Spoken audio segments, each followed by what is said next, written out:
Can't get enough of Kelly and Ramya? We're now on YouTube for you to indulge in highlights from our show.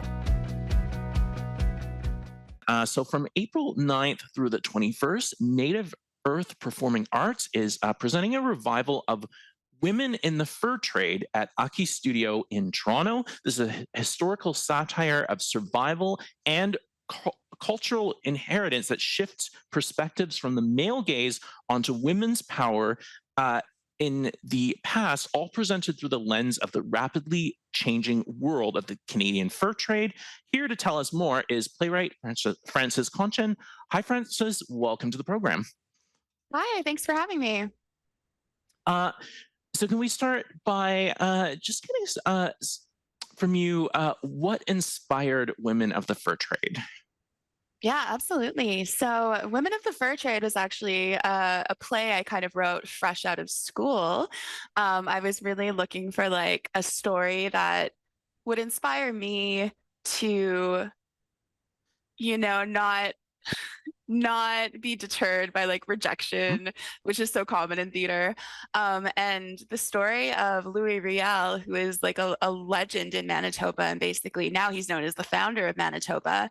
But when I was a kid, history was taught very differently, and people called him a traitor and felt like he was kind of the antagonist of the founding of the province of Manitoba. And I felt like that was a story that I had just grown up with, was so personal, was so like emotionally charged for me, that it was something I just wanted to really be as like my debut as a writer. So yeah, that's how that particular plot was chosen, and that story kind of came to life.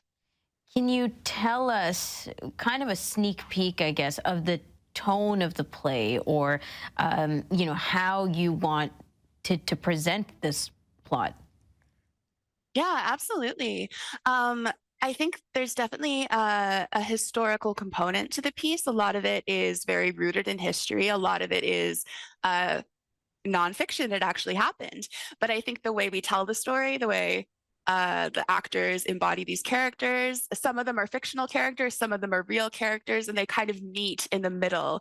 Sort of history meets, fantasy in a way. So we get to have a lot of fun with these historical figures, but also kind of making a little fun of them and having a good time as we explore and kind of deconstruct history. So I would call it like a historical satire, I think is how it's being like built and like promoted. Can you talk a little bit about some of the history? I know you touched on it a little bit, but some of the history that inspired your writing. Like I know even, growing up in the 1990s, and the history that I learned is very different from what we're discovering today, and was presented through a very specific, I guess, lens. So maybe you can talk about the history of Indigenous women's lives that you're trying to represent, and their perspectives that you're trying to represent throughout the fur trade. Absolutely. I mean, the really interesting thing was when I was writing this piece, initially I intended it to be completely historical and completely rooted in truth and like the actual history. And I did a lot of research trying to find like female characters from history that might, be great in a play. But so much of the books that are written, so much of like the documentation we have of this history is by men. And even if it's about women, it's often from the perspective of men, because they were the ones documenting everything. So that kind of made me think, well, what would happen if we looked at it from a different sort of lens, a different gaze? What would happen if I was there? How would my friends and I feel about what was going on? These wars, these rebellions, people coming in and moving into land that was already occupied, all of those sorts of things. And that's kind of how history started to blend with the more fantastical elements. Because, yeah, unfortunately, a lot of the historical documentation we have isn't from the perspective of women. And we kind of have to imagine what that would be like. And that's what this play does.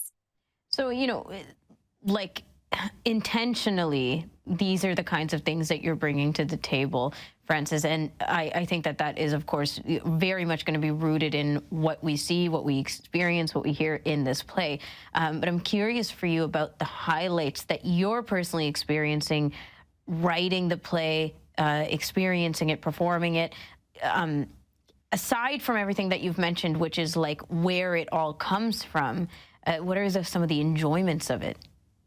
Oh, I mean, I think for me, the enjoyment is just that we get to perform it and people get to join us and watch it and hopefully have a good time. I became a playwright because I just love theater. I've always loved theater as an audience member. I see theater constantly. It's what I do as a job. And then when I'm not doing my job, I'm seeing theater anyway for fun. And it's like nothing brings me more joy than kind of gathering in a room with folks to share stories. And the highlight of all of this and the highlight of theater for me is getting to do that with a group of artists and kind of getting to all gather together. Yeah, I feel like theater can be a really powerful way to shift people's perspectives as well, because you can all have all kinds of characters, right? You can have contrary characters, you can have, factual characters. You can kind of take people into a different world for a couple hours and come out of it and do some thinking as well. I know you've performed this play, before. This is a revival, I believe, in April. What kind of feedback have you received?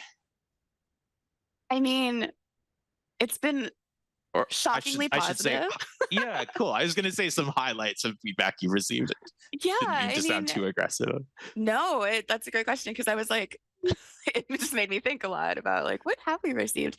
I mean, something that is really exciting to me about this play is that it has had kind of a lot of traction from where it began in Winnipeg, in 2020 to today in 2024, coming to Toronto, which I consider like the best theater city in Canada. So that's incredible. But it's had such positive reception in all the places it's been done. It's been done in Winnipeg, Stratford, Ottawa, now Toronto. And I think it's a really nice surprise because I definitely don't know.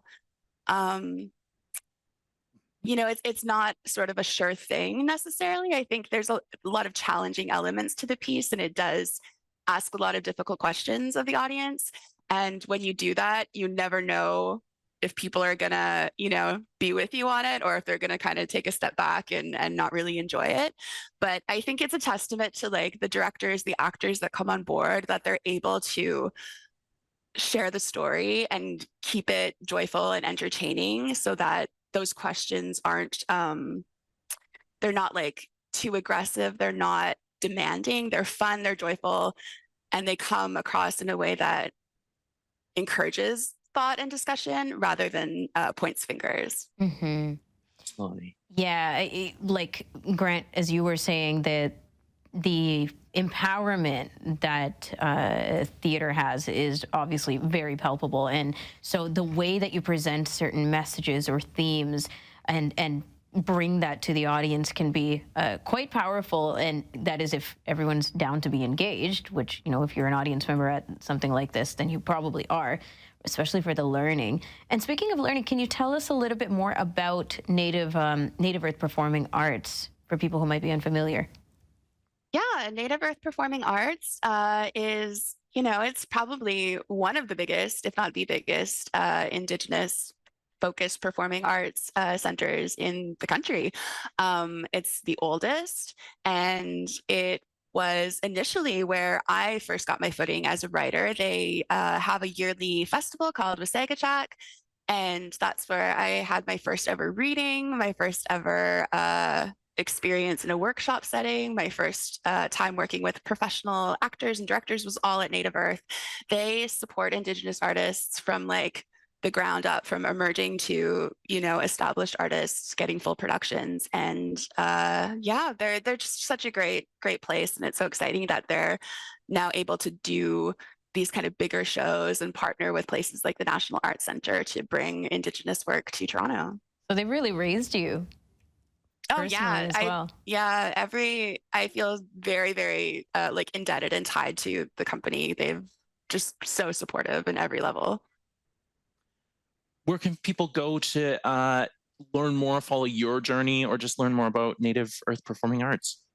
Yeah, I mean, Native Earth has a website. I think it's nativeearthperformingarts.com. And then Uh, me, I'm Frances Končan. I'm everywhere on social media. I'm on TikTok. I'm on Great. Instagram, all those good places. Nice. Fantastic. I hope people are able to check this out. I really appreciate you coming on the show as well. Yeah, thanks for having me. Thanks for watching. You can catch Kelly and Ramya weekdays from 2 to 4 p.m. Eastern on AMI.